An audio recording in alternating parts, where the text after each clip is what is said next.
Amelia Stories, Chapter 6, Section 1, John McClenny is alive.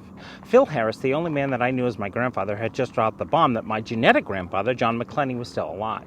Naturally, I just about lost my mind after he said it, which is when he jumped up and closed the door to the living room. "Shh! Listen!" he said to me. "There are only two people in the world that know what I just told you. Your mother and me. Your grandmother can never ever know. Do you understand me?" I nodded my head slowly and then mouthed the word, "Why?"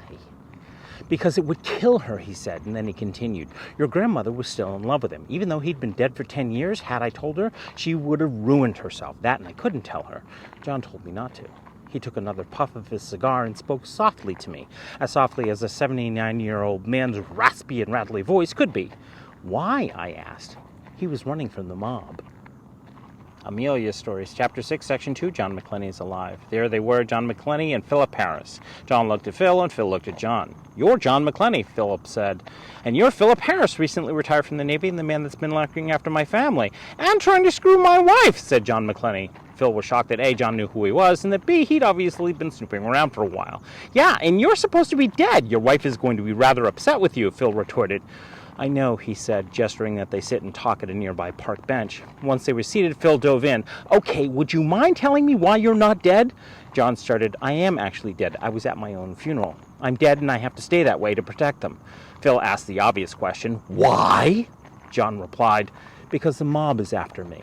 Amelia Stories, Chapter 6, Section 3, John McClenny is alive. "Wait, what?" I blurted out in a hushed whisper. My grandfather glared at me to keep it down. He took a long pull from his stogie, and then he explained that night John McClenny went out for milk. He was actually headed to the grocery store. But walking up the street, he saw the mob's henchman walking down the street towards the house. He recognized one of the men as an enforcer. He had had dealings with him before, and he knew immediately that they were after the diamond. "Diamond? What diamond?" I whispered very loudly, hoping my grandmother wouldn't hear. "He said the smoky diamond that your mother had, that her father had given her on her birthday a few days before he disappeared." Amelia Stories, Chapter 6, Section 4, John McClenny is alive. On John's last run from South Africa, he had picked up a delivery package like he always did. He opened the bag to check to see that it had everything that it should, and discovered an extremely large, uncut, nearly worthless, smoky diamond. The reason it was worthless, it had two occlusions in it, which were obvious to anybody looking at the diamond. John figured that the mob knew that it was worthless, and no one would care if he took it. Besides, they hadn't minded the last few times he'd taken a pearl or ruby or emerald, all of which ended up around Amelia's neck or hand. 2 months later, he pulled into Boston Harbor and made a beeline to drop off his bag, just like he always did, this time minus the diamond. A week after he'd been home, John went to his favorite jeweler and had the diamond cut, but not set. He was going to give it to Joni for her birthday, which he did. 2 weeks later, after Joni's birthday, John went out for milk, and that's when he saw the henchman coming for him. In that moment, he decided to protect his family and ran, making sure that they saw him. Amelia Stories, Chapter 6, Section 5, John McClenny is alive. "Let me see if I get this straight," I started. "My Grandpa, John McClenny, was running precious stones for the mob via South Africa. He got a little handsy with the goods, and the mob tried to off him because of it. And then to protect Grandma, Uncle Richard, and Mom, he ran. Is that right?"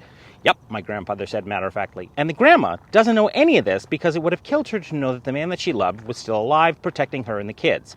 "Yep," the smoke swirling slowly above my grandfather's head. And then he added, "At least I don't think she knows. Your mother almost spilled the beans one night in your backyard."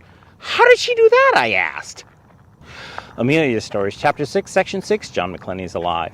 July 16, 1969. That date should ring a bell for some of you. That's the date that Neil Armstrong and Buzz Aldrin walked on the moon.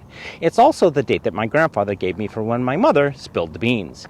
That year, my mother had invited the whole family down to the Cape for a backyard barbecue, which she liked to do in the summertime. This year, instead of inviting the family down for the 4th, we were doing the moon landing. As per usual, some of my family got a little drunk, all while watching Neil hop around on the moon. The TV was on, but I was the only person watching it. I was glued to every frame. My grandmother was sound asleep next to me while we were outside under a blanket in the backyard at night. The rest of the family was inside the house playing a game, I think. All I remember of this incident was that a fight broke out between my mother and my grandfather, and I was close enough to hear it. She was yelling, he was yelling, and my grandmother was sound asleep and never heard a word of it. Amelia Stories, Chapter 6, Section 7, John McClenny is alive. July 16, 1969. My mother said that she and Grandpa had gone for a walk to the beach. They got about halfway there talking about old times, and he was a little drunk, and that's when Grandpa told her the secret. At first she was shocked, then angry, and then yelled at him, "Does Ma know?" When he told her that she didn't, she attempted to go back to the house and find her mother and tell her what her husband of 20 years hadn't. He told her the rest of it. The reason was because of the worthless smoky diamond that she kept in a jewelry box. He told her the same thing that John had told him, that her family would be in danger if she attempted to find him. She would anyways. She told me that had stopped her, the fear of losing everyone and everything. Then he reminded her about her mother's recent heart surgery and how more than likely the news would more than likely devastate her. She understood. She didn't like it, but she saw the wisdom of his silence. And that's how my mother found out that her father was still alive. Amelia Stories, Chapter 6, Section 8, John McClenny's alive. So you never told her? I asked accusatory. My mother stood against the washing machine in her house smoking a cigarette and then turned to me. No, she said matter-of-factly and then continued. I knew he was right. He usually was. He reminded me of all the nights and years, really, how we had cried each other to sleep because we missed him so much, and we thought he was dead. Your grandmother was just a mess. Did you ever want to tell her? I asked. Yes, like 1,000 times, especially after Grandpa died last year. A year earlier, my grandfather, Philip Harris, had died sitting in his easy chair smoking a cigar on March 3rd. I remember the date precisely because that's my birthday. I continued, so why didn't you tell her? She thought for a second and then said, I think because if I told her, she'd resent me and then resent Grandpa for keeping the secret from her for all those years. I had to admit, her logic was sound. Amelia Stories, Chapter 6, Section 9, John McClenny's alive. Sitting on the couch with the door closed and having just learned that more than likely my maternal genetic grandfather was still alive somewhere sparked some kind of yearning in me. My grandpa, Philip Harris, saw the look on my face, mostly shock, and immediately jumped to the only question I had in my head and answered it before I could get it out of my mouth. He's dead. Died back in 79, I think. Your mother knows. She found him living in Scotland of all places. Want to find his roots, I guess. Scotland, I asked? Well, his father was Scottish, so it stands to reason he's Scottish. So we went to find the family roots and I guess married some Scottish woman and stayed there and eventually died there.